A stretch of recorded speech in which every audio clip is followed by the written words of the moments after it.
At my mother-in-law's anniversary party, my husband screamed across the entire ballroom, "Your appearance disgraces my family. Go wait in the car."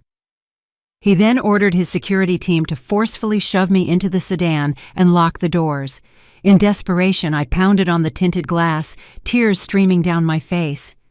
But suddenly, the old driver turned around and said calmly, "Serena, please don't cry. Your father has finalized the paperwork. This car, the security detail, and the entire company are now yours. I'm awaiting your instructions. What should we do with your husband?" Hello. Please write in the comments where you're from.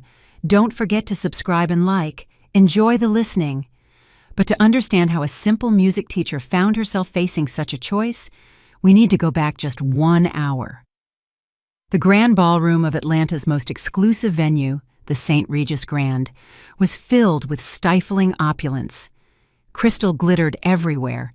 Tables groaned under the weight of gourmet delicacies, and the air was thick with the scent of expensive perfumes, mixed with the fragrance of fresh lilies.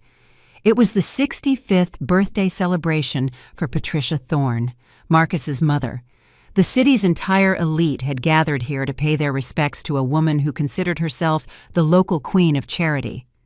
Serena Hawthorne stood near a column, trying to take up as little space as possible. She nervously smoothed the edge of her modest beige dress. She had sewn it herself, spending 3 nights straight at her sewing machine to save the family budget. Marcus always claimed the company was tight on cash and asked her not to spend money on new outfits. But now, looking at the wives of her husband's business partners, draped in designer gowns and dripping with diamonds, Serena felt pathetic and utterly out of place. She searched for her husband. Marcus Thorne, tall, polished, and in a perfectly tailored tuxedo, flitted from one group of guests to another. He laughed, shook the hands of important people, and beamed. For him, this evening was not just his mother's party. It was a showcase of his success. Marcus noticed Serena and frowned. He strode quickly toward her, painfully squeezing her elbow. "Why are you standing here like some poor relative?" he hissed into her ear, his strained smile still fixed for the guests walking by. "Get over to the main table. Mom's about to give her toast, and for God's sake, stop slouching. You're the CEO's wife, not a mouse from the cellar." Serena nodded, swallowing her offense. She was used to it. In 10 years of marriage, she had learned that the most important thing to Marcus was appearances. She dutifully headed toward the main table, where Patricia Thorne was already holding court. The birthday woman was in her element. In her deep burgundy velvet gown, she looked monumental. She accepted congratulations with the air of a monarch bestowing a favor. Serena took a glass of champagne from a waiter's tray just to give her trembling hands something to do. She wanted to approach and quietly wish her mother-in-law a happy birthday, as etiquette required. "Patricia," Serena began softly, taking a step forward. "Happy birthday." Her mother-in-law spun around abruptly. She did it with deliberate force, swinging her arms as if she hadn't noticed her daughter-in-law standing right next to her. Her heavy elbow slammed into Serena's arm. The champagne glass slipped from her fingers. The crash of broken glass silenced the hum of conversation. The music stopped instantly. The amber liquid spread across the polished hardwood floor. A few drops splashed onto the hem of Patricia Thorne's dress. A deathly silence fell over the room. All eyes, hundreds of them, focused on Serena. She froze, feeling the heat rise to her face. "Oh, for heaven's sake!" Patricia sighed loudly for the entire room to hear, delicately brushing off her dress, even though the spot was microscopically small. "Well, of course. What else could I expect?" Marcus was instantly at her side. His face was blotched red, not with shame, but with fury. He saw his partners exchanging glances and their wives curling their lips. His perfect image had cracked. He didn't ask what happened. He didn't offer his wife a napkin. Instead, he exploded. "What the hell are you doing?" Marcus roared, making Serena's ears ring. "Are your hands made of stone? Did you intentionally try to ruin my mother's party?" "Marcus, she bumped me." Serena tried to defend herself, but her voice trembled. "Shut up!" he barked. "Stop making excuses. Look at you. You're a drab little mouse. All you know how to do is embarrass me. I dragged you out of the hood, and you can't even hold a champagne glass." He grabbed her arm roughly, like she was a criminal. Serena gasped in pain. Marcus dragged her away from the table, right through the center of the ballroom. "Marcus, you're hurting me. People are watching," she whispered, barely able to keep her feet moving without tripping. "Let them watch," he shouted, enjoying his power. "Let them see who I have to live with. Your appearance disgraces my family. Get out of here." He hauled her toward the massive exit doors. 2 security guards in black suits instantly rushed over. "Get this thing out of here," Marcus ordered the guards, shoving his wife's arm toward them. "Shove her into the car, let her sit there like a punished dog until I decide what to do with her, and lock the doors so she can't stick her nose out." The guards, accustomed to following orders without question, took Serena by the arms. She didn't resist. The shock had paralyzed her will. Marcus turned around and headed back into the ballroom, smoothing his jacket as he walked. Behind him, there was sparse but approving applause from the guests, supporting the strong man who had restored order. Serena was led outside. The evening air hit her face with a chill. A guard opened the back door of a black executive sedan and literally shoved her onto the leather seat. The door slammed shut, and the central lock clicked. She was alone in the semi-darkness of the luxurious interior. Serena pressed her face against the tinted glass. Through her tears, she could see the brightly lit windows of the ballroom. The party was still going on. Her husband, the man she had loved for 10 years, was probably smiling and drinking wine again, having erased her from his life in a single instant. Hysteria crashed over her in a wave. Serena began to pound her fists on the soft door panel, then on the window. "Let me out!" she screamed, even though she knew no one outside could hear her because of the soundproofing. "I want to go home. Marcus!" she sobbed, smearing her mascara across her cheeks. The sense of humiliation was so complete that she just wanted to disappear, to dissolve.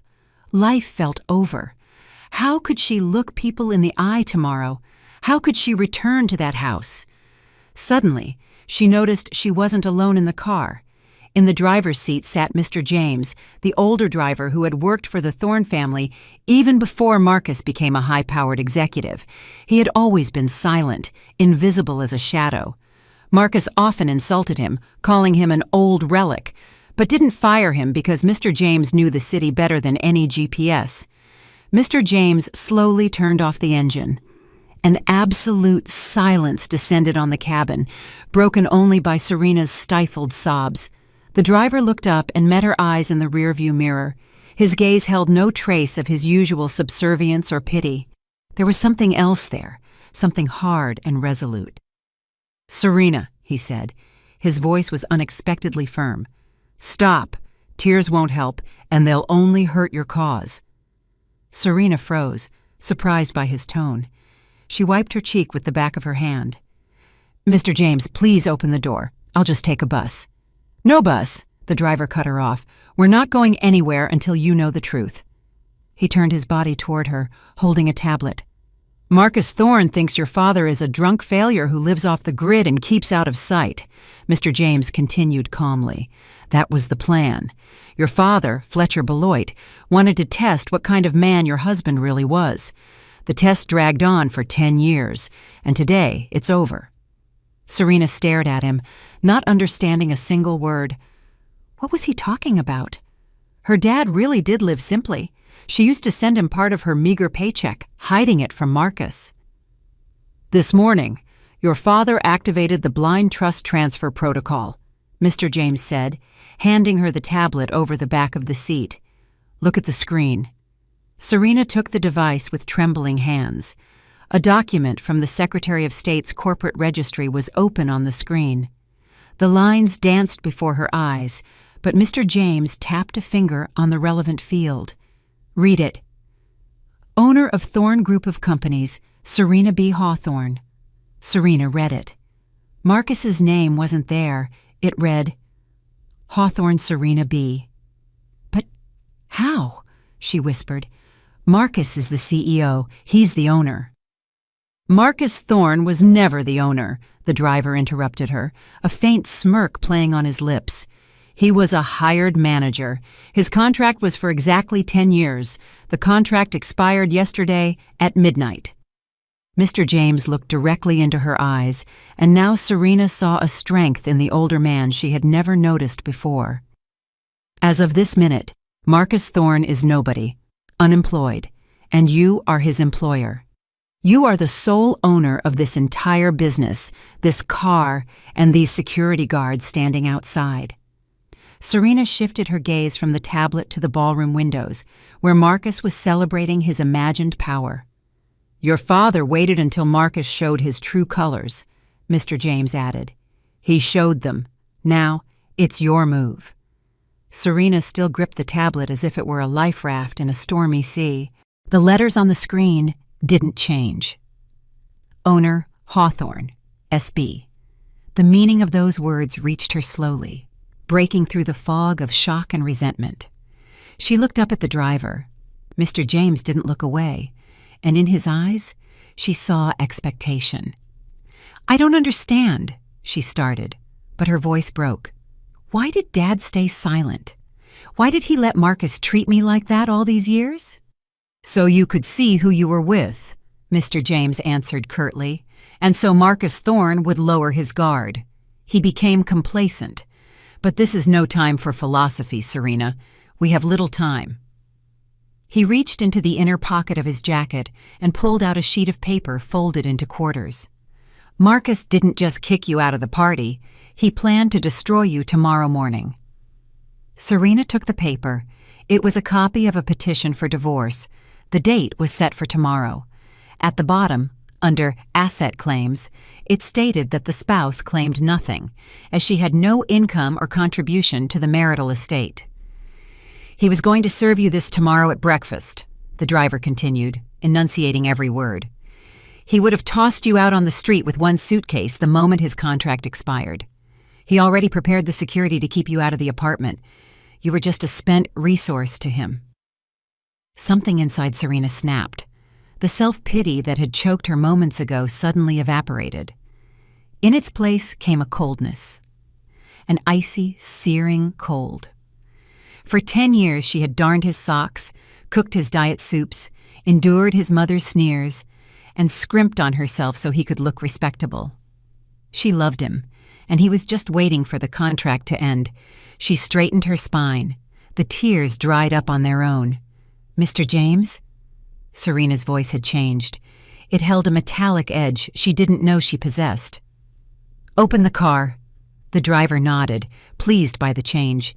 He pressed the unlock button, then handed her a thick envelope from the glove compartment. Take this. Your father asked me to give it to you. It's cash from the reserve fund. I think you'll find a use for it right now. Serena took the envelope, feeling its satisfying weight, and pushed the door open. The night air no longer felt cold. She stepped out of the car and smoothed down her modest dress. Now, it didn't seem poor. It was the dress of an owner who didn't need tinsel to know her worth. The security guards at the entrance, the very ones who had thrown her out 5 minutes earlier, exchanged glances. One stepped forward to block her path. Miss Hawthorne, we were instructed not to let you in. Mr. James, who had silently appeared behind her, simply cleared his throat. The guard looked at the old driver, saw a barely perceptible nod and a strange hand gesture. The security personnel froze, then silently stepped aside, opening the heavy oak door. Serena walked into the ballroom. Live music was playing, glasses clinked, and laughter rang out. Marcus was standing in the center of a circle of guests, telling some joke. Patricia Thorne sat on her throne-like chair, nodding graciously. Serena walked directly toward them. The click of her heels was lost in the noise of the party, but her presence didn't go unnoticed.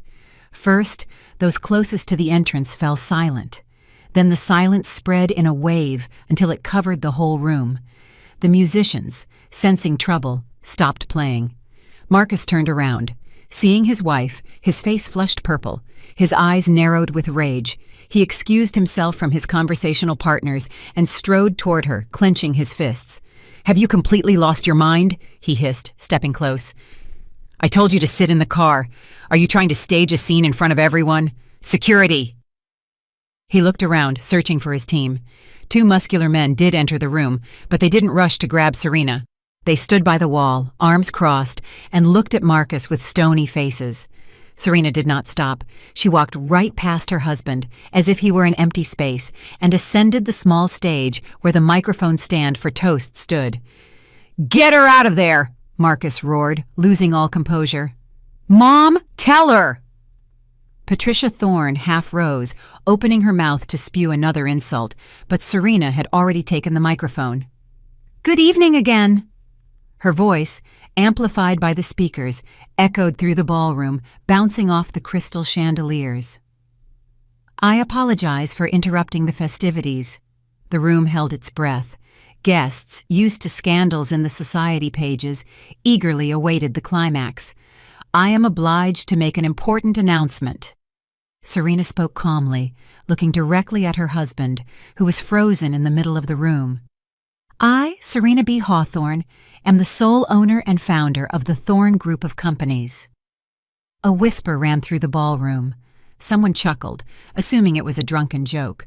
Marcus laughed nervously, spreading his hands in an exaggerated gesture.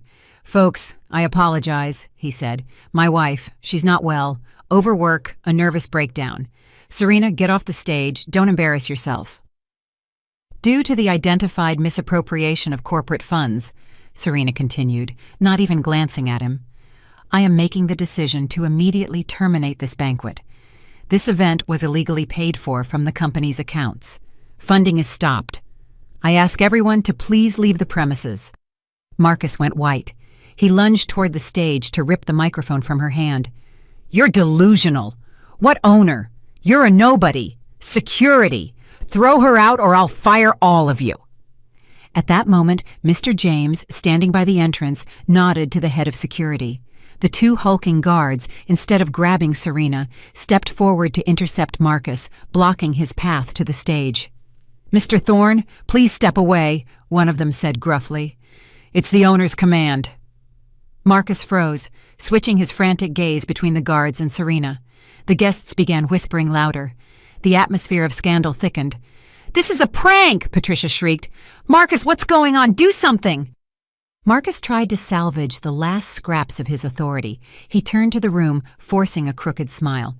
"Friends, pay no attention. This is just a family dispute. We'll sort everything out now. Waiters, champagne for everyone, music." But the orchestra didn't play. The waiters, standing along the walls with their trays, didn't move. Their faces were grim. Serena raised the microphone to her lips again.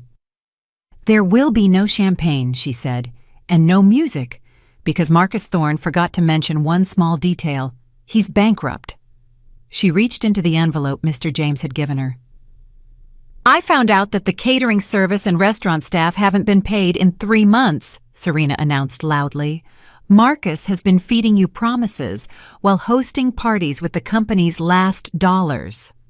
Marcus flinched, as if he'd been slapped. This was a low blow. In this social circle, infidelity might be forgiven, but financial insolvency was a death sentence. "That's a lie," he squeaked. Serena walked to the edge of the stage, where the head waiter, an older man with a tired face, stood. "Here is the 3 months' debt and a bonus for tonight's work," she said, so everyone could hear, and handed him the thick wad of bills. "Distribute this to the staff right now." The head waiter, staring dumbfounded at the money, took the stack. He quickly counted the top bills and nodded to his colleagues. A profound silence fell over the room, broken only by the rustle of cash as the waiters began dividing the money among themselves right next to the lavishly set tables. This was more concrete proof than any document. The guests, the city's elite, began to visibly distance themselves from Marcus with expressions of distaste. A man who stiffed the help while throwing lavish parties was social poison in their circle. Marcus stood alone in the center of the room, red-faced, sweating, and utterly destroyed. He looked at the wife he had considered worthless for 10 years, and for the first time he saw someone to be feared. "And now," Serena said, lowering the microphone, "the banquet is over." The guests left in silence, trying not to look either Marcus or Patricia in the eye. It wasn't just the end of the evening, it was a social execution. The next morning, Marcus woke up in a motel. He was afraid to go home, unsure of what else his quiet wife might pull. His head was pounding, but rage fueled him. He was sure this was some monstrous mistake, a glitch in the registry, a stupid joke by his senile father-in-law. He would fix everything. He always did. By 8 o'clock in the morning, he was at the glass doors of the Thorne Group office tower. With his usual proprietary gesture, he flashed his magnetic keycard at the turnstile. The turnstile beeped a warning red signal and didn't open. Marcus frowned and tried the card again, denied again. "What the hell?" he roared. "Lena, open up! Your system is down!" Lena, the young administrator, who usually blushed at the sight of the boss and rushed to pour his coffee, sat behind the reception desk. Today, she wasn't blushing. She was pale and shrinking in her chair. "Mr. Thorne, I'm sorry," she stammered, avoiding his gaze. "Your pass has been deactivated." "Deactivated by whom? I'm the CEO. Open it immediately." "I can't." Lena, with a trembling hand, pointed to a display board with official notices hanging in the lobby. "The directive is posted." Marcus rushed to the board. A fresh sheet of paper with an official seal proclaimed, "Directive number 1, regarding the removal from office of CEO Marcus Thorne due to loss of trust and expiration of contract term, to appoint acting officer." At the bottom was a large, sweeping signature, S.B. Hawthorne. Marcus tore the sheet from the wall, crumpled it, and threw it on the floor. "This is a forgery!" he screamed so loudly that the security guard at the entrance put his hand on his baton. "I'm calling the police right now. You'll all be out of a job." He spun around and burst out of the building, nearly taking out the revolving door. A plan formed in his head instantly. He had to go home. The original corporate documents were in the safe there. He would force Serena to sign a retraction. He would choke her if necessary, but he would make her sign everything back over. 20 minutes later, his car screeched to a halt at the gates of their suburban estate. Marcus jumped out without even closing the car door and ran to the pedestrian gate. He punched in the code. The lock didn't react. He pushed the buzzer. Silence. "Serena! Open up!" he yelled, yanking the handle. "I know you're in there! Open up!" He started kicking the metal gate. A neighbor, a retired colonel who was watering his lawn, walked over to the fence. "Marcus, what's all the noise?" the neighbor asked sternly. "Serena is home, but she asked not to be disturbed." "This is my house!" Marcus shrieked. "She changed the locks!" He lunged at the fence, trying to climb over, but his foot slipped. Then he grabbed a stone from the ground and threw it at a first-floor window. The glass twanged mournfully and spider-webbed with cracks, but it didn't shatter. The double-pane window was strong. "I'm calling the police for vandalism, you hooligan!" the colonel snapped. "Go ahead, call them!" Marcus screamed, kicking the gate repeatedly. "Let them come and throw out this imposter!" Inside the house, standing at a second-floor window, Serena watched the whole thing. Her heart hammered somewhere in her throat. Seeing her husband so pitiful, so frantic, so dehumanized, was frightening. Yesterday, she would have rushed to open the door, apologize, and calm him down. The habit of being an obedient wife ran deep. Maybe I should talk to him?" she asked uncertainly, not turning around. "He is still my husband." Mr. James, who was sitting at the kitchen table calmly drinking tea, shook his head. "No, Serena, pity is a poor advisor, especially now." He stood up, walked over to her, and placed a small cardboard box on the windowsill. "I retrieved this from his office safe this morning while he was sleeping at the motel. The guards let me in. They're your guards now." Serena looked at the box. Inside were folders of documents. "What is this?" The answer to the question, why? "You still think he loved you, even in the beginning, don't you?" Serena was silent. Yes, somewhere deep down, she still hoped their meeting 10 years ago wasn't a coincidence. He had been so charming, so attentive. A prince who fell for Cinderella. She opened the top folder. The first things she saw were photographs, old black and white and color snapshots of her childhood home in the country, pictures of her father working in the garden, photos of Serena herself, walking home from music school. The photos were taken with a hidden camera and were all dated. The earliest date was 6 months before she met Marcus. "He was watching us," Serena whispered, feeling her fingers go cold. "Not just watching," Mr. James explained. "He was studying the subject." Beneath the photos was a contract, thick paper, gold embossing, an investment agreement. Serena started reading, and the letters swam before her eyes. The document stated in black and white that Fletcher Beloit, her father, was transferring the seed capital and management of the company to Marcus Thorne on the condition that he marry his daughter, Serena B. Hawthorne. But the most chilling part was Section 4.2.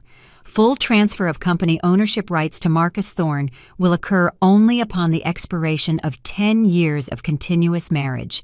In the event of divorce before the expiration of this term, initiated by Marcus Thorne, he forfeits all rights to management and assets and must pay a penalty. Serena read the sentence 3 times. Yesterday, the day of her mother-in-law's anniversary, was exactly 10 years from the day of their wedding. "He waited," Serena said, her voice trembling, but without tears. There was only a feeling of emptiness, as if all her internal organs had been removed. "He tolerated me for 10 years because of this clause." "Precisely," Mr. James nodded. "Every bouquet of flowers, every kiss, every birthday, it was a job. He was fulfilling a contract. He resented you for being forced to live with a country girl to get the money. And yesterday, when the term expired, he thought he was free. He thought the company was his, and he didn't need you anymore." Serena turned the page. It contained correspondence between Marcus and his lawyer, dated the previous week. "As soon as midnight strikes on the 15th, prepare the divorce papers.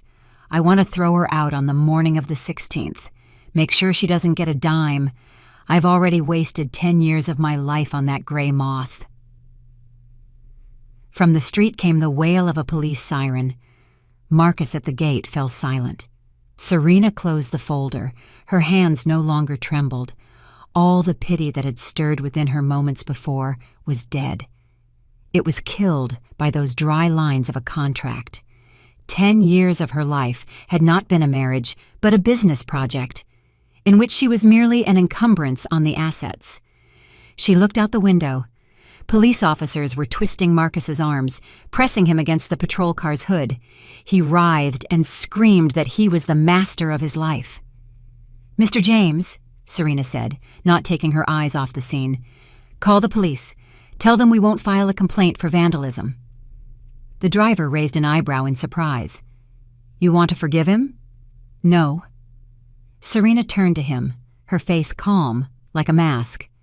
"If he gets 15 days for vandalism, he gets off too easy. Let him walk. Let him see everything he thought was his crumble. I want him free when I take the rest of it from him." She picked up the next folder from the box. It was labeled, "Patricia Thorne's Condo." "Now, let's deal with his mother." No sooner had Serena opened the folder than the front door downstairs rattled with a bang. Someone was aggressively turning a key in the lock. "I know you're in there, you piece of trash!" Patricia's shrill voice echoed in the hall. "You changed the locks on the gate, but you forgot about my spare house key." Serena slowly closed the folder. She had forgotten her mother-in-law had her own keys. Marcus had given them to her just in case, so his mother could come for inspections at any time. These visits usually ended in a scene over dust on the shelves or incorrect seasoning in the soup. Heavy footsteps clattered up the stairs. The living room door flew open, and Patricia Thorne stood on the threshold. She was still in the burgundy dress from the anniversary, wrinkled and stale. Her hair was messy, her makeup smeared, but her eyes shot lightning. "You!" she gasped, rushing toward Serena. "You destroyed my son! You disgraced us across the whole city!" Her mother-in-law raised her hand. Her hand, with a massive ring, flew directly at Serena's face. Before, Serena would have flinched. Before, she would have closed her eyes and taken the blow, just as she had taken all the insults for 10 years. But that was the Serena who was locked in the car yesterday. Serena caught her mother-in-law's hand in midair, firmly, sharply. Patricia gasped in surprise and tried to pull away, but her daughter-in-law's grip was like steel. "Don't you dare," Serena said quietly but distinctly. "Never dare to raise a hand to me again." She pushed her mother-in-law's hand away. Patricia staggered, grabbing the back of a chair for support. "You! How dare you talk to me like that?" She choked with indignation. "I'm the queen of this city. I'll crush you to powder. Marcus will fix everything, and you'll crawl at our feet." Serena calmly walked to the table and picked up the folder she had just been looking at. "Marcus won't fix anything, Patricia, and you're not the owner of the city or even your own condo." "What nonsense are you spouting?" her mother-in-law scoffed, adjusting her hair with trembling hands. "My condo in the luxury tower, it's my fortress. It's deeded to me." "Was deeded to you," Serena corrected. "Right up until your son decided to play big-time businessman." She pulled a bank-stamped document from the folder and placed it on the table in front of her mother-in-law. "Read this, mortgage agreement." Patricia curled her lip contemptuously, but looked at the paper anyway. "What is this? Marcus said it was just a formality for business expansion." "It's a lien," Serena explained mercilessly. "Marcus took out a massive loan against your fortress, a high-risk credit to cover his embezzlements before the audit he feared. He was sure he'd get full control of my company in a week and pay off the debt with my money, but he miscalculated." Serena paused, letting the information sink in. "The payment deadline passed a week ago. Marcus defaulted. According to the contract terms, the bank has the right to seize the collateral." "No," Patricia whispered, turning pale. "That's impossible. He couldn't have." "He could, and he did," Serena smiled coldly. "And since the controlling interest in the bank that issued the loan belongs to my father's holding company, in fact, I decide on the eviction." She produced another sheet, an eviction notice. "This apartment is now listed as company housing on the company's balance sheet. You are not an employee. You have 24 hours to vacate the premises." Patricia snatched the paper. Her hands shook so violently that the sheet tore. "You wouldn't dare!" she shrieked. "I'm a mother! I'm an elderly woman. Where am I supposed to go?" "That's not my problem," Serena cut her off. "You spent 10 years telling me I was a nobody who lived off your charity. Now it's your turn to find out what that feels like." Her mother-in-law collapsed into the chair. All her arrogance, all her false aristocracy, peeled away like cheap veneer. Sitting before Serena was just a frightened, wicked old woman. 24 hours, Serena repeated. Time's ticking. Patricia looked up at her, eyes full of tears. But they weren't tears of remorse. They were filled with panic and animalistic malice. "This is all your fault," she suddenly yelled, striking the armrest with her fist. "If you had died sooner, none of this would have happened. Marcus would have gotten the money and we'd be living like kings." "You knew about the contract?" Serena asked, though she already knew the answer. "Of course I knew," Patricia laughed hysterically. "I told him to take that loan. I told him, 'Marcus, take the money. That village idiot won't go anywhere. In a week, all her inheritance will be ours, and we'll buy the condo back. I thought we had outsmarted you." She jumped up, her face distorted. "You think your pathetic father didn't think about you? You think he abandoned you? Ha!" Serena tensed. "What are you talking about?" "The letters," Patricia spat out. "He wrote to you every month. 'My dear Serena, my daughter, how are you?' Ugh, sickening sentimentality. I intercepted them from the mailbox before you even woke up." Serena felt the earth shift beneath her feet. Her father had been writing to her all those years. She thought he had forgotten her, was angry because she had left for the city. "And you know what I did next?" Patricia was reveling in her confession, as if it were her last weapon. "I wrote him back, in my handwriting, which looks just like yours. 'Dad, don't write to me. I'm ashamed of your poverty. Send money or forget my name.'" A deafening silence hung in the room. Serena looked at the woman sitting before her, and couldn't believe a person could be so utterly rotten.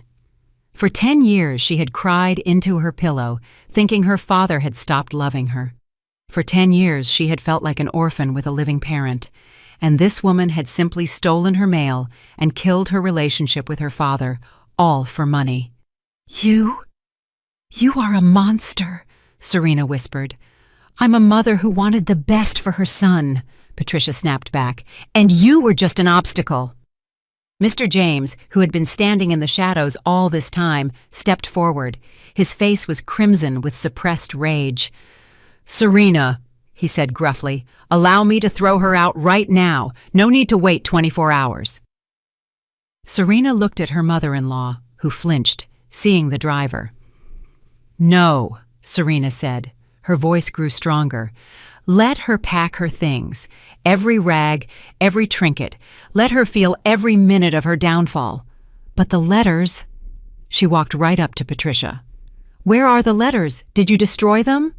Patricia grinned maliciously. "No, I kept them in a shoebox on the top shelf, like trophies of my victory over you." "Get out," Serena said softly. "Go to your condo, pack your things, and if I don't find that box when I come to inspect the condo tomorrow, I will file a lawsuit against you for mail fraud and forgery. And then you'll lose not only your home, but your freedom as well." Patricia Thorne went completely white. She realized she had gone too far. She grabbed her handbag and, without another word, scrambled out of the room. A second later, the front door slammed shut. Serena sank onto the sofa. She didn't have the strength to stand. "Dad wrote to me," she repeated, staring into the distance. "All this time." Mr. James placed a hand on her shoulder. A heavy, warm palm. "He did, Serena," and he waited patiently. He knew the letters weren't getting through. He suspected they were being intercepted, but he kept writing so that when everything came out, you would have proof of his love. Serena buried her face in her hands. Now she cried, but these were different tears, not of resentment, but of relief. She wasn't alone. She had never been alone. "Let's go," she suddenly said, standing up abruptly and wiping her eyes. "Let's go to the office. I need to see the accounting records. I want to know what else that family man spent my money on while his mother was stealing my letters." While Serena was driving to the office, Marcus was already knocking on the door of an apartment in a new development on the outskirts of the city. Chloe, his former secretary, a tall blonde with a visibly rounded belly, opened the door. "Marcus!" she exclaimed, surprised to see him with a travel bag. "Why are you so early? You said you were kicking the gray mouse out today." Marcus squeezed inside without taking off his shoes. "Plans changed, kitten," he lied, tossing the bag in the hallway. "We ran into some legal complications. That crazy woman forged the documents. I need to crash here for a couple of days while my lawyers sort this out." Chloe frowned. She knew about Marcus's plan and had been waiting for this day like a holiday. "What complications? You promised we'd move into the mansion." "We will move," Marcus barked, but immediately softened his tone. "Of course we will. It just takes time. I'll declare her legally incompetent. You know she's unstable. The judge will side with me. The money isn't going anywhere. It's mine." Chloe pursed her lips, but nodded. She wanted to believe him. After all, she was carrying his child, the heir to the empire, as Marcus liked to say. "Fine," she said, "but I need money for the ultrasound and vitamins." "Tomorrow." Marcus dismissed her, falling onto the sofa. "Everything tomorrow." But tomorrow came sooner for Chloe. She wasn't stupid and had seen the city news outlets. Rumors of the scandal at the anniversary party were already swirling. The fear of being left with nothing pushed her to a desperate act. She decided that if Marcus couldn't put his wife in her place, she would. An hour later, Chloe burst into the community center where Serena, despite the tumultuous events of the past 24 hours, was conducting a rehearsal for the children's choir. The hall was full of children and their parents. Serena was standing by the piano, trying to concentrate on the sheet music, when the doors flew open with a bang. "There she is!" Chloe screamed, pointing at the stage. "The thief!" The music stopped. The children went silent with fright. Parents jumped to their feet. Chloe, breathing heavily, marched down the aisle. Her pregnancy was obvious. "Look at this saint!" she yelled, addressing the hall. "She pretends to be Teacher of the Year, but she stole from her own husband. She kicked him out on the street and took everything." Serena slowly lowered her hands. She recognized the young woman. She had seen her photo on Marcus's phone when he accidentally left it unlocked. But at the time, she had convinced herself it was just a colleague. "Ma'am, please leave. There are children here," Serena said calmly, though she was shaking inside. "I won't leave," Chloe screamed. "You stole my baby's future. You barren nothing. You're jealous of me because I could give Marcus what you couldn't in 10 years. A murmur went through the hall. The blow was accurate and cruel. Everyone knew how Serena dreamed of having children, how she sought treatment, and how she cried after every negative test. "You're a thief," Chloe continued, walking right up to the stage. "Give Marcus his money back. It's his company." "Security!" Serena called out loudly. 2 community center security guards, who were normally napping at the front desk, rushed over to Chloe and carefully took her by the arms. "Get your hands off me! I'm pregnant with the owner of the Thorn Group's baby!" she screamed as they dragged her toward the exit. When the doors closed behind her, a heavy silence hung in the hall. Parents looked at Serena, some with pity, others with judgment. "Rehearsal is over," Serena said quietly. "I apologize. You are all free to go." She quickly gathered her sheet music and practically fled through the staff exit, where Mr. James was already waiting. "To the office," she instructed, getting into the car. "Immediately." In the CEO's office, the one Marcus had occupied just yesterday, Serena sat down at the computer. She needed a distraction. She needed to find something that would explain this chaos. Chloe's words, "barren nothing," were ringing in her ears. She opened the accounting database. Mr. James stood beside her, a silent source of support. "Show me his personal expenses that he charged to the company," Serena requested. She scrolled through the list of transactions: restaurants, hotels, jewelry stores, all predictable. But one line caught her attention: a monthly payment of $8,500. $8,500. Recipient: the Beaumont Center for Reproductive Health. Purpose of payment: consulting services. "Beaumont," Serena murmured. "I went there for treatment. It's a fertility clinic." She frowned. Marcus had always said the treatment was too expensive, that they couldn't afford extra procedures, but according to the statement, he had been paying the clinic regularly. "Mr. James, let's go to Beaumont," she said, printing the statement. The clinic was quiet and sterile. Serena burst into the office of the chief physician, Dr. Markova, the very man who had managed her care all these years. Dr. Markova, a gray-haired man in glasses, flinched when he saw her. "Serena, you don't have an appointment." Serena slapped the bank transfer statement onto his desk. "Explain this to me, doctor. Marcus Thorn has been paying you personally every month for 5 years. What for?" "My treatment was paid for separately at the cashier." Dr. Markova went pale.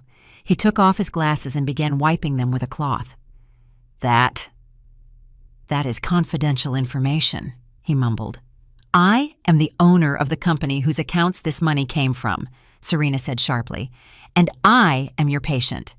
Either you tell me the truth now, or in an hour the district attorney's office will be here auditing your license." The doctor sighed heavily. He realized denial was useless. Marcus had lost his power, which meant there was no point in covering for him anymore. "Marcus Thorn was paying me to adjust your therapy," he said quietly. "What does that mean?" Serena felt her hands grow cold. Dr. Markova looked down. "You are healthy, Serena, absolutely healthy. You never had any problems conceiving." Serena froze. The world tilted. "But you told me—" "The tests? The pills?" "The tests were normal," the doctor confessed. "Marcus Thorn asked— No, he demanded that I give you false diagnoses. The pills you took for 5 years, supposedly to stimulate ovulation, were strong hormonal contraceptives." Serena gripped the edge of the desk to keep from falling. "Contraceptives?" she whispered. "I was taking birth control, thinking I was treating infertility?" "Yes. Marcus Thorne said that a child was not part of his business plan right now, and that a divorce would be harder to finalize if there was an heir. He paid me to ensure you wouldn't get pregnant, but would continue to believe you were trying." A terrible silence descended on the office. Serena remembered all her tears, all her prayers, all the humiliating procedures she had endured. She remembered how Marcus would comfort her, saying, "Well, maybe it's just not meant to be." He didn't just not love her, he stole her right to be a mother. He poisoned her with pills to keep her convenient for his contract. Serena slowly raised her eyes to the doctor. There were no tears in them anymore, only a black void. "You are a monster too, doctor," she said in a voice that sent shivers down Markova's spine. "You took the Hippocratic Oath and sold it for $50,000 a month." She turned and walked out of the office. Mr. James was waiting in the hallway. He had heard everything through the slightly ajar door. His fists were clenched so hard, his knuckles were white.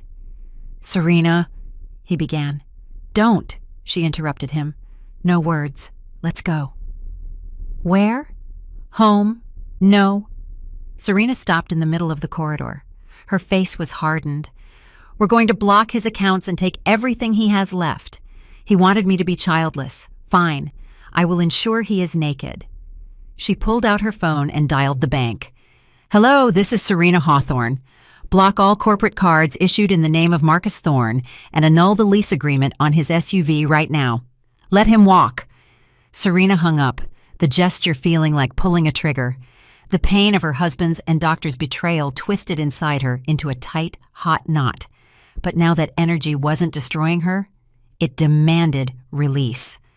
At the same time, at a gas station on the edge of the city, Marcus was inserting the fuel nozzle into the tank of his luxury SUV.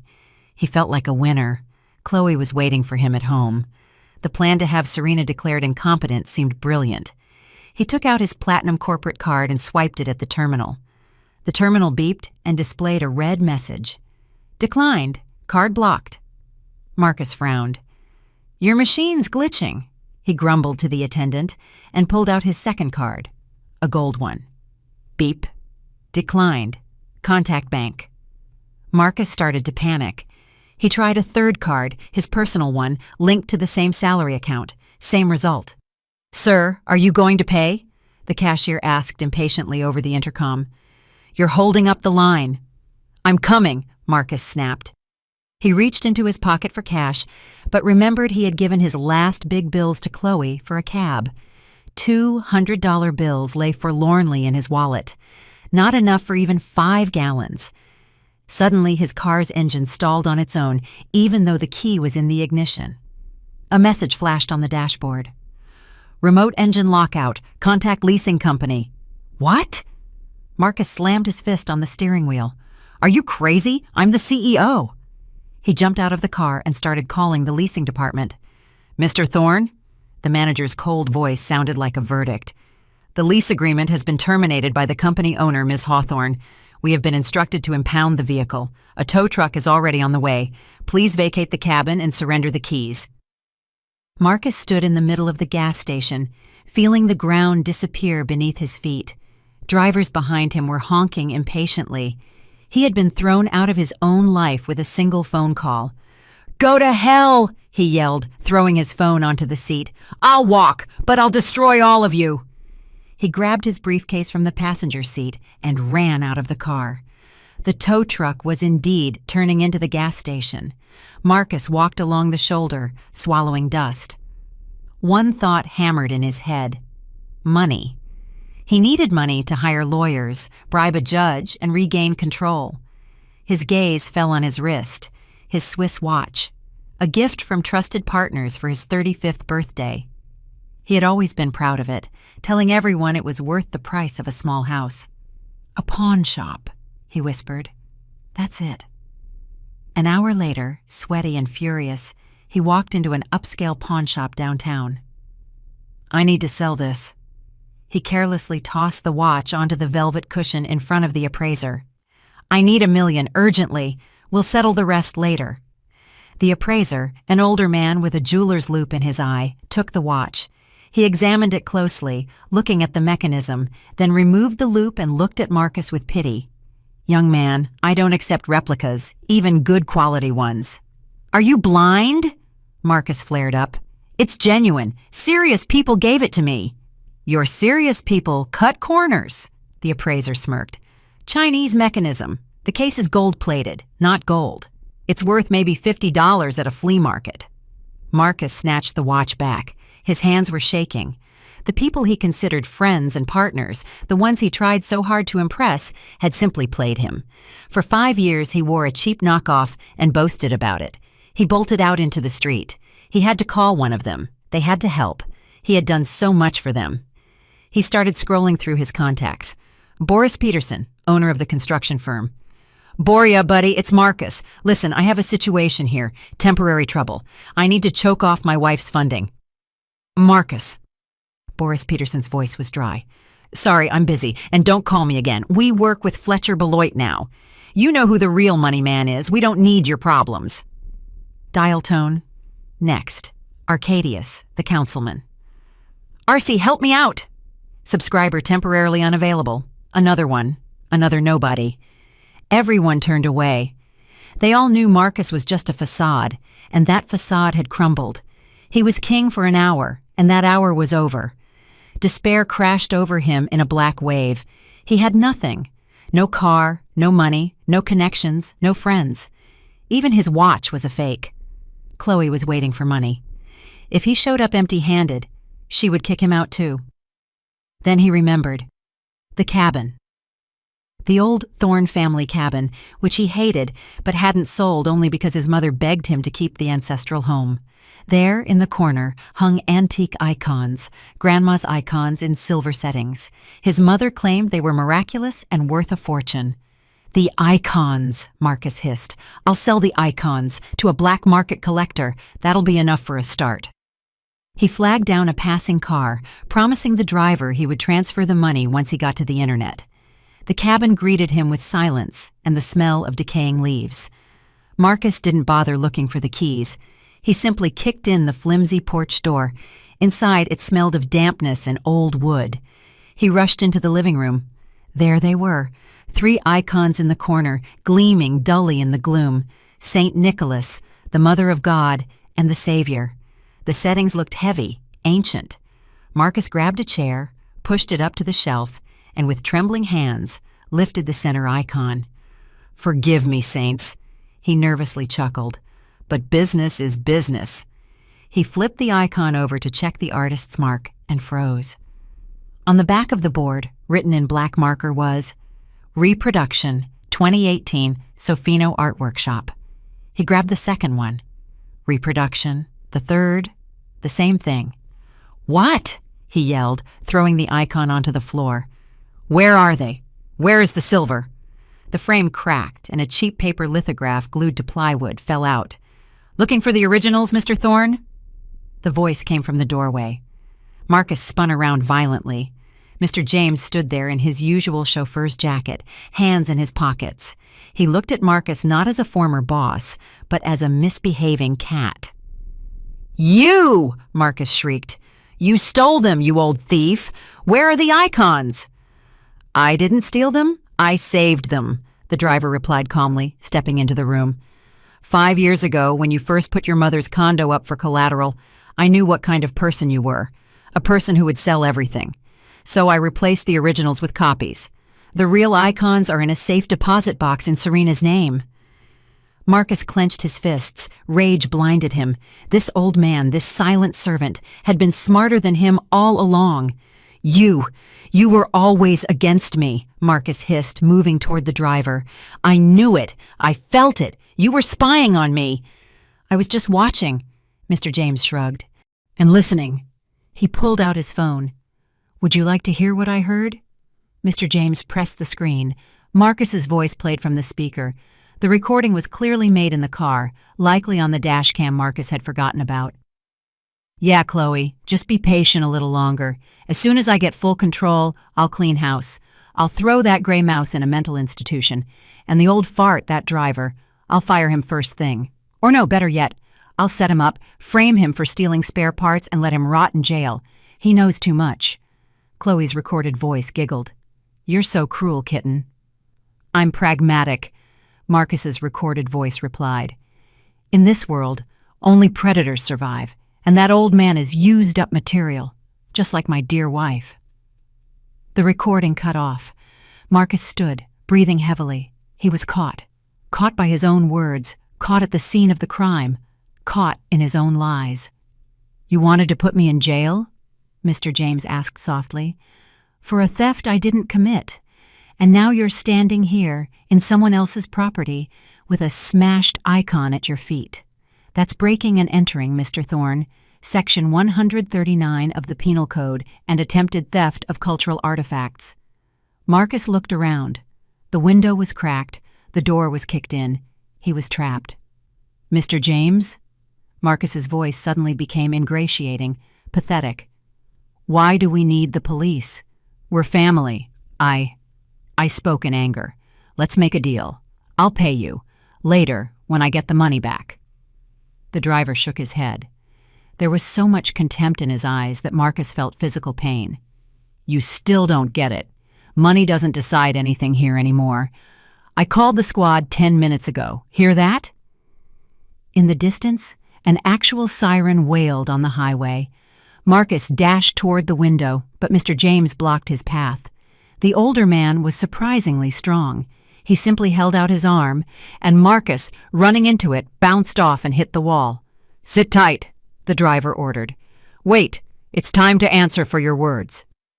The police officers entered the house, and within a minute, Marcus was lying face down on the floor, feeling the cold of handcuffs on his wrists. He was led out under escort, like a common thief, and shoved into the patrol car. The humiliation was absolute. All the way to the precinct, he was silent, thinking feverishly. In the holding cell, it smelled of sweat and despair. Marcus sat on the bench, clutching his phone. He was allowed one call to his lawyer, but he didn't call a lawyer. He had one last card to play. An old debt from the district attorney, whom Marcus had once helped cover up a DUI case involving his son. Sergio, it's Thorne. I'm in lockup. Get me out. You owe me. 2 hours later, he was released on his own recognizance. Free, Marcus inhaled the city's polluted air. He was angrier than ever. Serena thought she had won. She took his company, his money, his car, but he still had his reputation, and he would destroy hers so thoroughly that she would hand him the office keys just to make him stop. He hailed a cab and drove to his mother's condo. Patricia Thorne was sitting in her living room among boxes, tear-stained and bewildered. Seeing her son, she threw herself into his arms. Marcus, darling, you came! You fixed everything! We're staying! Marcus pushed her away, holding her tightly by the shoulders. Listen to me carefully, Mom. We don't have time for tears. We're going to the bank. What? What bank? She didn't understand. We're going to destroy Serena publicly. Marcus's eyes held a fanatical gleam. I've already contacted the reporters. There's a press conference at the City News Center in an hour. You're going to go out there and say Serena is a monster. A monster? Patricia blinked. Yes. You'll say she abused me for 10 years, that she's mentally unstable, that she hit you, that she forced us to sign the company over to her under threat of violence. But Marcus, that's a lie. She wouldn't hurt a fly. And the company? There are documents. To hell with the documents, Marcus yelled, shaking his mother. Public opinion is what matters. If we raise a stink, if people believe she's a tyrant, we can challenge all the deals in court. We'll say I was suffering from duress, under hypnosis, whatever. He thrust a sheet of paper, covered in his handwriting, into her hands. Here's the script. Memorize it. You need to cry right now. You need to look pathetic.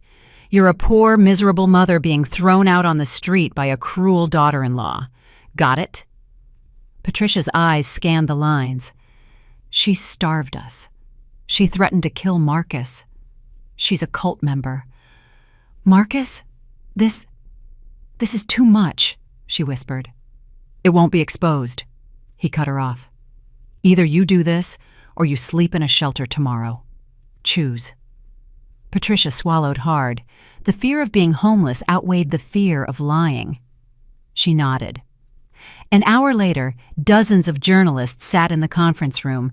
The Thorne family scandal was the main topic of the week, and everyone craved details. Cameras were pointed at the table where Marcus and Patricia Thorne were sitting. Marcus looked perfectly miserable. He wore an old sweater, the only thing he could find at his mother's, and ran his hands through his hair. Ladies and gentlemen, he began in a soft, trembling voice. I was silent for 10 years. I endured it. But yesterday's events were the last straw. My wife, Serena Thorne, seized my business in a hostile takeover. But that's not the main thing. The main thing is what she's doing to my family. He paused, dramatically wiping away a non-existent tear. I asked my mother, Patricia, to tell the truth. Mom, don't be afraid. They hear us now. In her office, Serena watched the live broadcast on a large screen. Mr. James stood beside her.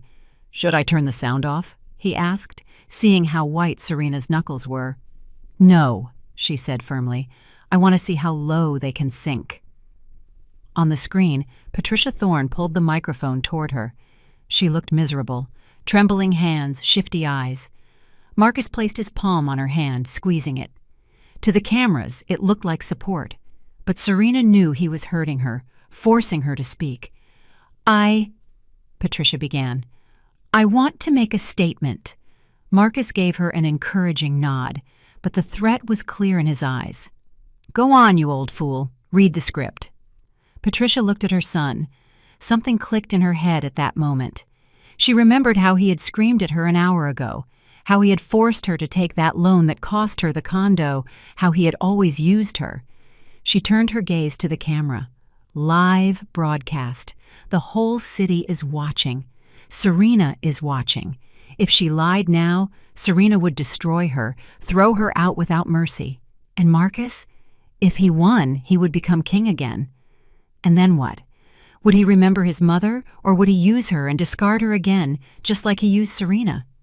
She saw the same cold calculation in her son's eyes that she saw when he slid the mortgage documents in front of her. He wouldn't save her. He would drown her along with himself if necessary. Mom, speak! Marcus hissed through clenched teeth, squeezing her wrist harder. Patricia jerked her hand free. My son is lying, she announced loudly and clearly into the microphone. Silence fell over the room. Marcus froze, his mouth hanging open. What? He hissed. Are you crazy? Read the script. No! Patricia slammed her hand down on the table. I will not read that garbage.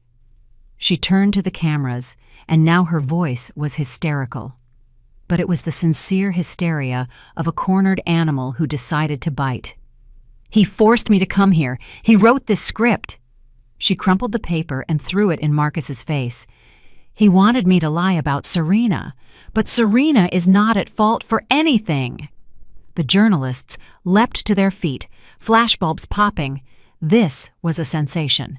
Mom, shut up! Marcus roared, trying to cover her mouth with his hand. She has dementia! Don't listen to her! Patricia dug her nails into his arm. I do not have dementia. People, listen, he's to blame for everything. He stole money from his wife. He forced me to put up my condo as collateral. That's not true, Marcus shrieked. You signed the documents yourself. I did not sign them, Patricia blurted out. And this was her trump card. You brought me papers when I was sick and couldn't see well. You said it was insurance, but the signature on the loan agreement?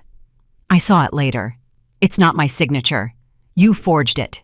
You forged your own mother's signature to get the money. The room erupted in noise. Marcus recoiled from his mother as if she were a leper. He looked at her in horror. She had just accused him, on live television, of a felony, grand larceny by fraud. You? What are you doing? He whispered. You're sending me to jail. Patricia looked at him with hatred mixed with triumph. Better you go to jail than I end up on the street, she whispered, so only he could hear. Serena is kind. If I help her put you away, she might let me keep the condo. And you? You are nobody to me. You sold me out, son. She turned back to the microphone. Serena, she yelled at the camera. If you hear me, I'm ready to testify. I'll tell you about all his scams, all the offshore accounts, how he sold your jewelry. Just don't throw me out. In the office, Serena slowly exhaled. She hadn't expected this turn. The spiders in the jar were starting to eat each other. Well, I'll be, Mr. James whistled. The mother sold out the son to save her own skin. She's not saving her skin, Serena said quietly. She just chose the stronger owner. She realized Marcus lost and switched sides. Serena pressed the button on the remote, muting the sound. On the screen, Marcus silently screamed, surrounded by journalists, while Patricia sobbed, covering her face with her hands. Mr. James, Serena said, call the lawyers. Have them contact Patricia Thorne. If she's really willing to testify about the forged signature, we can annul the condo's lien. You want to give her back her home? The driver asked, surprised. I want to return the condo to the company's balance sheet, Serena corrected him sharply. And let Patricia live there for now as a tenant at will. That will be her punishment, living there and knowing I can evict her at any second. Let her thank me every day for the roof over her head. For her ego, that's worse than prison. And Marcus? Serena looked at the dark screen. Marcus couldn't talk his way out of this now.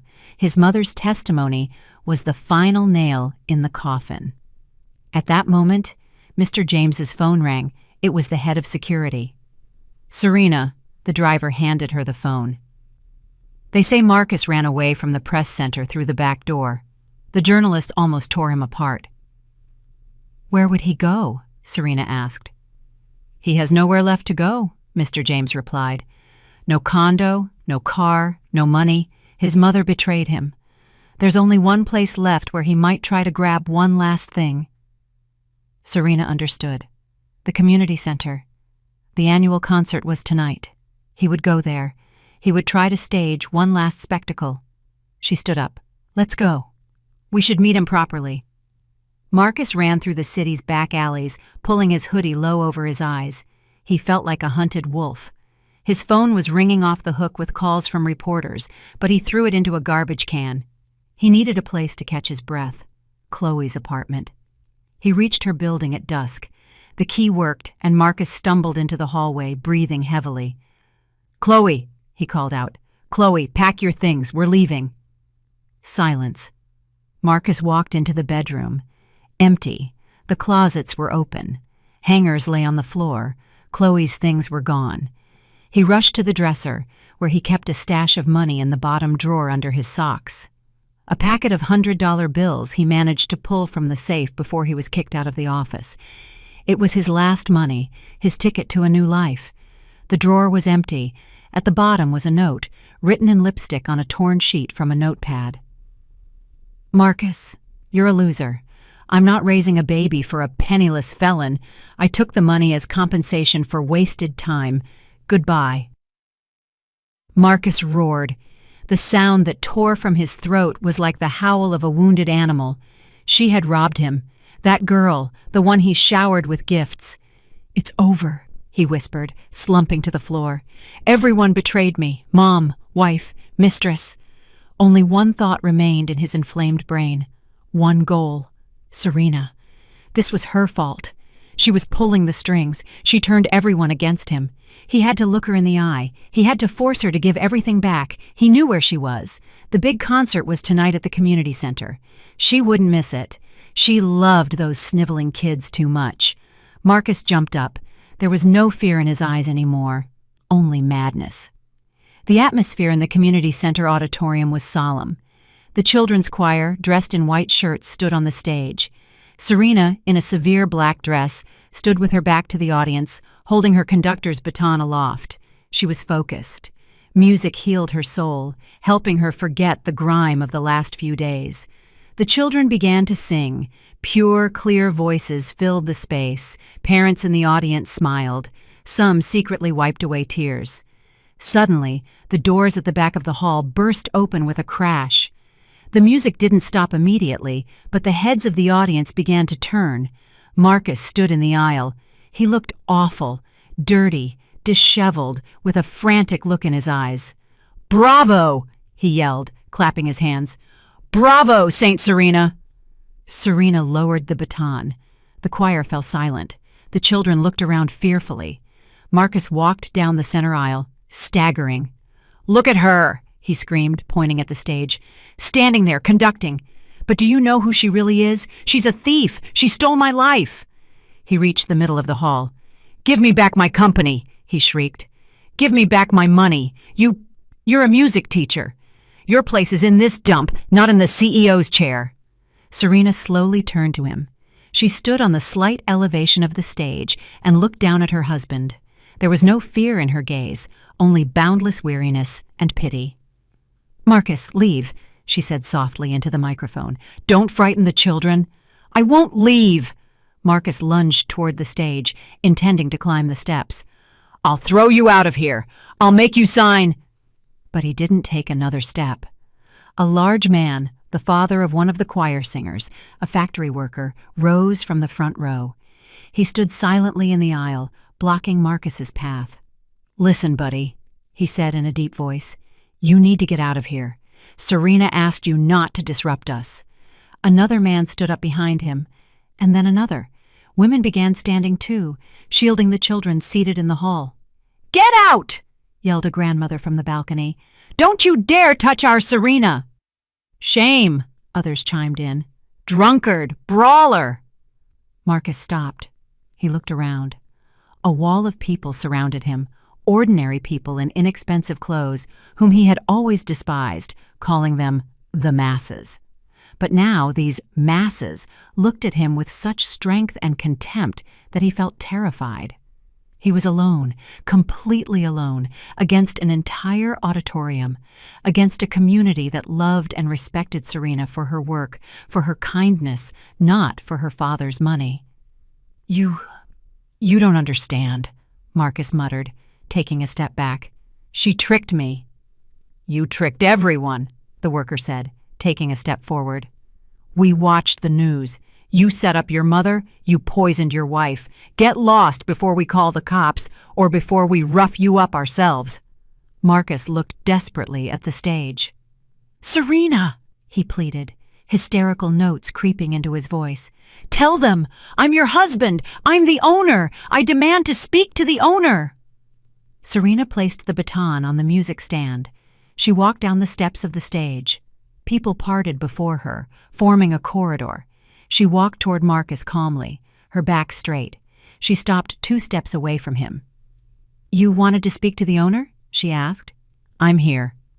Marcus lunged for her, but the worker placed a heavy hand on his shoulder, holding him in place. "Serena," Marcus whispered. "Serena, let's make a deal. This is crazy. Give me back at least some of it. Half. I'll leave. I'll disappear. Please, Serena." Serena silently extended her hand. Mr. James, appearing as if from nowhere, placed a thin blue folder in her palm. "I won't make a deal with you, Marcus," Serena said. "Negotiation is inappropriate here. You only have 2 options." She opened the folder. "Option 1, prison. My lawyers and auditors have completed their review. Grand larceny, forgery of signatures, mortgage fraud, fake medical treatment. That's about 15 years, Marcus. Federal prison. Your mother has already given a statement. Dr. Markova is also filing a plea of guilty. As for Chloe, you know where she is." Marcus turned so pale he looked dead. His knees buckled. 15 years, he whispered. "Serena, don't. Please, I'll give everything back. I'll work for it." "You can't give anything back. You have nothing left," she answered coldly. "But work for it? That's option 2. She took a document from the folder and held it out to him. "What is this?" Marcus took the paper with trembling hands. "An employment contract," Serena explained, "for the position of Junior Logistics Coordinator." Marcus quickly scanned the text. "Northern Hub?" He looked up at her, uncomprehending. That's That hole in Alaska. I created that branch myself to exile people who messed up. It's 40 below zero in the winter. It's barracks instead of an office. Exactly, Serena nodded. You called it a correctional facility for idiots. Now, it's your workplace. Me? Junior coordinator? Marcus choked with outrage. I'm a CEO. I'm not going to the tundra to sort invoices. You are going, Serena's voice was hard as steel, because it's the only alternative to prison. If you sign this contract now, I will withdraw the police report regarding the theft charges. I'm giving you a chance to remain free and honestly compensate the company for the damages. The salary will be minimal. Everything else will go toward paying down your debt. Marcus stared at the paper. This was hell. Exile. Humiliation. He, Marcus Thorne, would live in a barracks and take orders from some warehouse manager whom he himself had put there. And if I refuse? Serena nodded to Mr. James. He made a hand signal. 2 police officers appeared in the doorway of the hall. They didn't enter. They just stood and waited. They're waiting for my signal, Serena said. Either you sign right now and get on the train tomorrow morning, or they put the handcuffs on you immediately, and you go to federal lockup for a long time. Decide. Marcus looked at the police officers, then at the working-class people who surrounded him in a tight circle, then at Serena, who was no longer a gray mouse, but a rock against which his life had shattered. His hands trembled. His pride screamed, "No!" But the fear of a prison cell was stronger. He imagined 15 years behind bars and knew he was broken. "A pen," he hoarsely choked out. Mr. James handed him a cheap ballpoint pen. Marcus pressed the sheet against the folder Serena was holding and, grinding his teeth, signed his name. "That's everything," Serena said, taking the contract. "Your train is tomorrow at 6:30 a.m. The ticket is one-way, coach class. Don't be late." She turned to the audience. "The concert continues," she announced loudly. "Children, I apologize for the interruption." She walked onto the stage without even glancing back at her husband. Marcus stood there, clutching the copy of his sentence. People began to return to their seats, stepping distastefully around him as if he were a pile of garbage. He was crushed, destroyed. And the most terrifying thing was that he knew he had done it to himself. The police officers at the entrance turned and left. Mr. James walked over to Marcus. "Time to go, junior coordinator," he said. "You still have to pack, though you don't have much to pack." Marcus stumbled toward the exit to the sound of the orchestra starting up again. Behind him, the music, clean and bright, resumed, and there was no place in its score for him anymore. The doors closed behind Marcus, cutting him off from the light and warmth of the concert hall. He found himself in the cold autumn night, alone with his defeat. He had no choice but to head for the train station. 3 months flew by in a blur. The city changed. The sign on the main office building was replaced. Instead of the pompous Thorne Group, there was now a modest but stylish sign. The Beloit Cultural Foundation, in honor of Serena's mother's maiden name. The CEO's office no longer smelled of expensive cognac and cigars. Now, there were always fresh flowers, and the desk held plans for new music schools and grants for talented children, not schemes for kickbacks. Serena walked out of the Beaumont Center, but now she wasn't walking with her head down as she used to. She was beaming. In her hands, she clutched a folder with test results. A new, honest doctor she had hired after firing Dr. Markova had just confirmed that her body had fully recovered after stopping the harmful drugs. Her chances of a natural pregnancy were high. She inhaled the fresh, frosty air. Life was just beginning. At 36, she felt young. At the entrance, the familiar black sedan was waiting for her.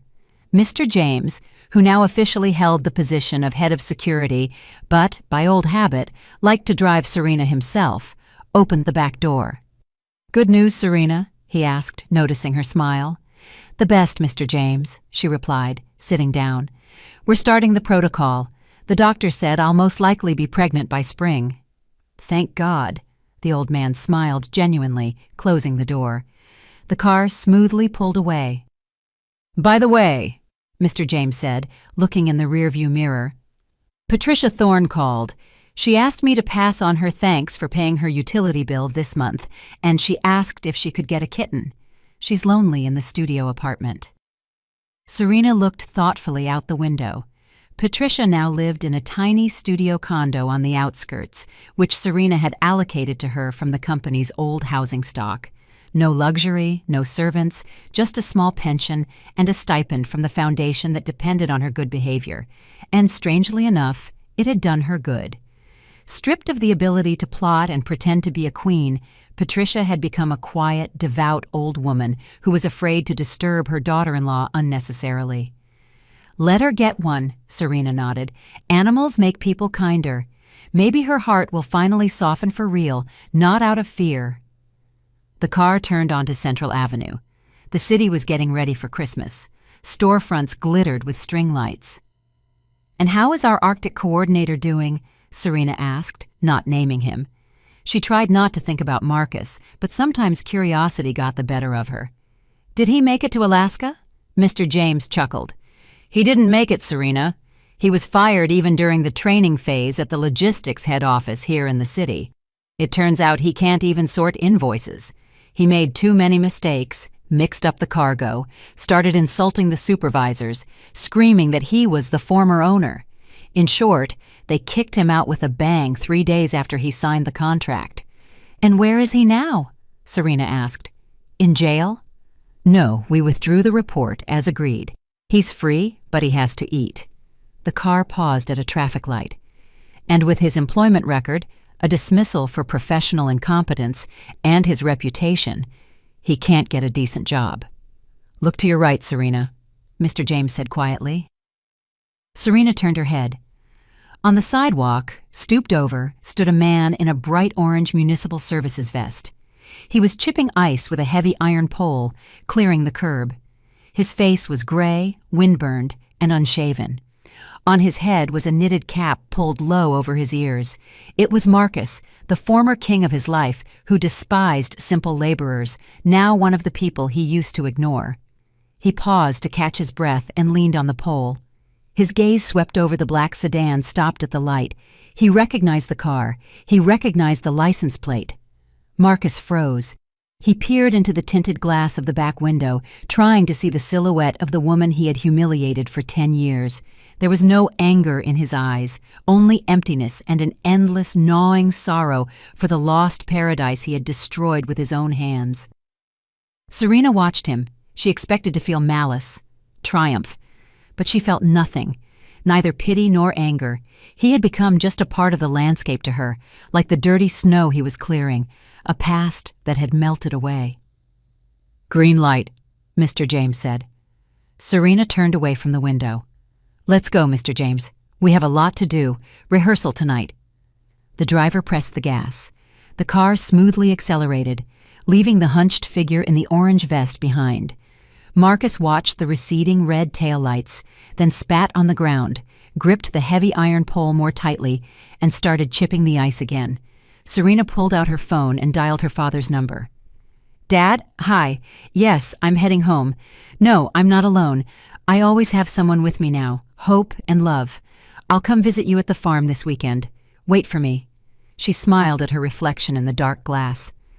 The music of her new life was just beginning, and there were no false notes in this score. Well, friends, that's the story. Honestly, I got chills myself while reading you this ending. What do you think? Did Serena act fairly? On the one hand, some might say she was too cruel, sending her husband to the street, forcing her mother-in-law to live in poverty. She could have simply divorced him and let them go in peace, given them money for a fresh start. After all, they lived together for 10 years, Christian mercy and all that. But on the other hand, did Marcus deserve mercy? A man who poisoned his wife with pills so she couldn't have children, all for money. A man who forged his own mother's signature and was ready to send her to jail. It seems to me that a pole and ice are still a very gentle punishment for him. Life itself set things right. He received exactly what he put out into the world, coldness and indifference. And Patricia betrayed her son to save her roof. Spiders in a jar, as Serena said. But perhaps living a quiet, humble life like this is what will save her soul. I'm very interested to hear your opinion. Did Serena do the right thing by not sending Marcus to jail and giving him a chance to work with his hands, or should she have pressed charges to the end? Write in the comments how you would have acted in her place. Would you have forgiven or taken harsher revenge? If the story captivated you, if you worried about Serena as much as I did, please give this video a like. It really helps our channel grow and tell you new stories. And be sure to subscribe so you don't miss the next episodes. We have many more life dramas in reserve that will take your breath away. Do you want to know how Serena's life turned out? Did she have a child? Did she find true love? If you want a continuation, write "I want part 2" in the comments. If we get enough requests, I will definitely read you the second part. All the best. In the middle of the screen at the end of this video, a window will appear. Please click on that window. Our other most interesting stories will be there.